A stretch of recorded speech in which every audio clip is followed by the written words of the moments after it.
Parang tayo si Mamo, manghuhula tayo kung nagdadalang tao ba si Ria o hindi, si Ria Ataide. Pero nung Father's Day, meron po siyang ipinost na pagbati sa kanyang mister kay Zanjo Marudo. Let's go!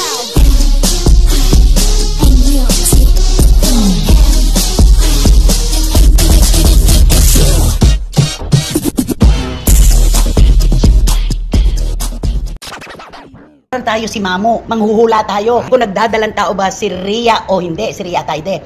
Walang kumikibo, walang nag-e-explain. So lahat tayo puro sa pantaha. Oo, lahat tayo nakikiramdam kung kailan at saan nila i-announce. Okay. Pero nung Father's Day, nung Sunday, meron po siyang ipinost na pagbati sa kanyang mister kay Zanjo Marudo. Ano ang sabi? Ang sabi niya ito, to the dad you already are and the dad I know you'll be. Love you. So excited for this new chapter with you. Ayan. Wow. Pero kilarin po natin ang isyong ito kasi ang sabi nga niya, hindi naman namin obligasyon na sabihin sa publiko kung ano yung nangyayari. May tama po siya doon. Kaya lamang, dahil sila po ay mga public figures, natural lamang ng ating mga kababayan ay gustong malaman kung ano talaga ang sitwasyon. Correct. Diba? Dahil syempre hinahangaan namin kayo at umaasa kami kung anong nangyayari sa inyo. Dapat alam din namin sana. Oo. Diba? Oo. Lalo na ang mga netizens na walang koneksyon sa showbiz. Totoo. Tayo may koneksyon pa nga May mga sources tayo. Diba? Parang ganun, Wendell? Marami nga nag-aalala o nanguhula sa kanila kung talaga bang ano ang nangyari sa kanilang dalawa, di ba? Kasi mayroong mga kasabihan na sabi na siguro maaga siguro pag ano na kasi buntis na daw si si Ria Ataide, di ba? Yun ang mga ito ng mga ipagpalagay na natin na nung ikasal sila meron na talagang laman, labas na tayo doon, di ba? At pangalawa po, inamin naman ng kanyang kapatid na hindi po ganun kasimple ang pagdadalang tao ni Ria. Kailangan ng matinding paghahanda, matinding pagtutok at meron pang bed rest, di ba? Siguro po ibigay na natin sa kanila ni Zanjo itong pangyayaring ito dahil hindi naman po kasi lahat ay po pwedeng ipaalam sa publiko. Dapat may mga bagay-bagay din po tungkol sa kanilang buhay na may kapribaduhan, di ba? Ito na lagi yung pinag-uusapan natin na wala silang sinabi, wala silang dininay. Kaya nakita mo, wala silang dapat klaruhin kasi walang nagsalita. Wala silang dininay, wala silang kinumpirma. Kaya ngayon nang lumabas ito, puro angal lang ang naririnig natin na dapat noon sinabi nyo na yung totoo kasi ang dami-dami na nagsasabi na nagdadalang tao ka pero hindi kayo kumikibo. At least napakalinaw po. Hindi nila tayo nilaro. Yun ang mahalaga. At si Sylvia naman at si Tito Art na naku talagang sabik na silang magkaapo na unahan ni Zanjo at Ria, si Congressman at saka si Maine. Ay nako, pero ganun pa man, isang blessing ito. Naman. Humahuli, hindi in-announce, blessing itong matatawa. Every baby is a blessing. Everyone deserves a birthday. Diba? At kaya sabi naman ng Sylvia, pag siya tinatanong ng mga press, syempre siya ang nanay. Diba? Sabi niya, ayoko kasi magsalita. Kaya na lang natin na sila magsabi. Parang in a way, sinasabi niya, oo, totoo yun, pero wag sa akin manggaling. Tama diba? naman yun. Respeto naman kasi sa mag-asawa. Totoo yun. At sabi nga niya, di ba meron na silang production ngayon. Namimili sila Sylvia ng pelikula sa iba-ibang bansa. Di ba? Tapos i-release dito. Ang sabi niya, ito naman ay inihanda nila ni Tito Art para sa kanilang mga anak din. Di ba? Kaya parang si Zanjo at saka si Ria siguro or maaaring si Congressman Arjo at saka si Maine maaaring magkaroon ng pagsalat sa negosyo nila, di ba? Pagmamanage yun. Kaya tayo ay maligaya kasi hindi lahat ng nangangarap na magkaanak ay nabibigyan ng biyaya. Mabuti nga ito, meron na sila, di ba? Kaya huwag na natin i-bash. Ipag-pray na natin na maging malusog ang lahat-lahat para maging masayang pamilya nila. At maging maayos ang kanyang pagluluwal. Kasi syempre, bawat wish naman ng magulang ganon, di ba? Anong gusto mo, lalaki o babae? Basta malusog lang ang mag-ina ko. Ganon, di ba? Nakakatuwa, no? Si Zanjo Marudo, magiging tatay na. Nakakatuwa lang. Basta may maaalala ka kasi pag mga basta lang, may nakaalala lang ako. May maaalala ka kasi. Nakaalala lang ako. Kaya lang, hanggang doon na lang tayo. Una nating alalahanin. I'm sorry, Your Honor. Hindi ko na po maalala kung ano ang nangyari sa kanila. Ang ibig ko sabihin, Christopher Min? Opo. Lumaki po ang farm.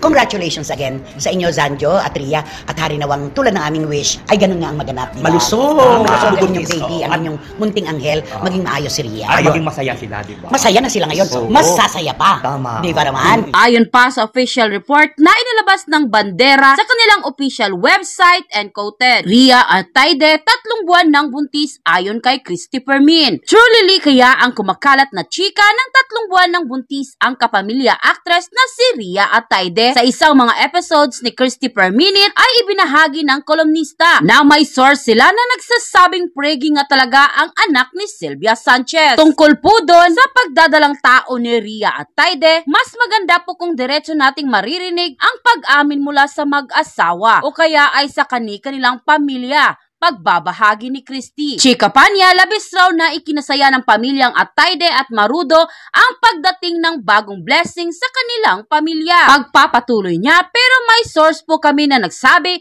na 3 buwan na po raw nagdadalang tao ngayon si Ria Atayde, na talaga namang ikinatutuwa ng magkabilang pamilyang Marudo at Atayde. Marami naman naging happy kung totoo ang mga chikang buntis nga ang kapamilya star. Congratulations Sanjo and Ria. Just so excited to take a look at your mini-me soon. May God bless your pregnancy and delivery. Love you both, saad ng isang netizen. Comment naman ng isa, wow, the most exciting part of a married life to have a baby. Lola Sylvia and Lolo Art will be the most happiest, I bet. May isa ring masaya para kay Ria. Kung totoong buntis ito dahil nauna nang nasabi ng kapatid nitong si Jella Atayde na may PCOS ang kapatid. Congratulations! I think may PCOS din siya kaya I'm happy for them. For the blessing. There is a lot of PCOS woman out there dreaming of these two, say ng isang netizen. Speaking of Jella, nauna nitong pabulaan ng chikang buntis ang kanyang ate Ria. For me, I can't say much yet. For now, no, hindi buntis.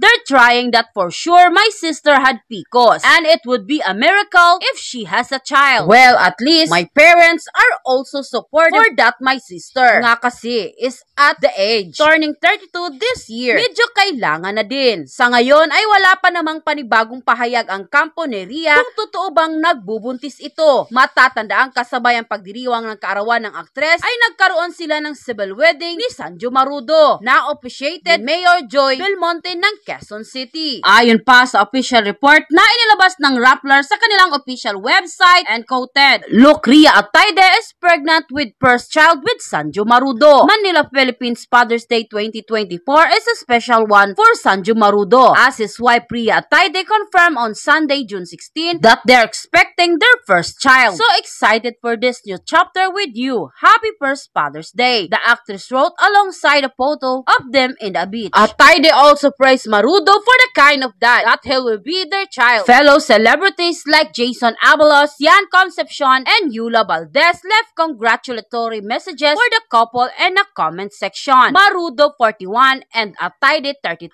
first sparked relationship rumors in August 2022 when they were snapped together in New York. Months later, Atayde mother Sylvia Sanchez revealed the two were dating. However, it was only on January 2023 when the actor confirmed their relationship. In February 2024, the two announced that they're engaged. They got married month later, March 23, 2024, the same day as Atayde's birthday. End quote. At yun na nga mga kachika, kung nagustuhan mo ang hot topic natin for today's video, ay ano pang inaantay mo? Mag-like ka na at i-share mo na din para mas marami pang magkakaalam sa hot topic na ito. Maraming salamat! Let's go.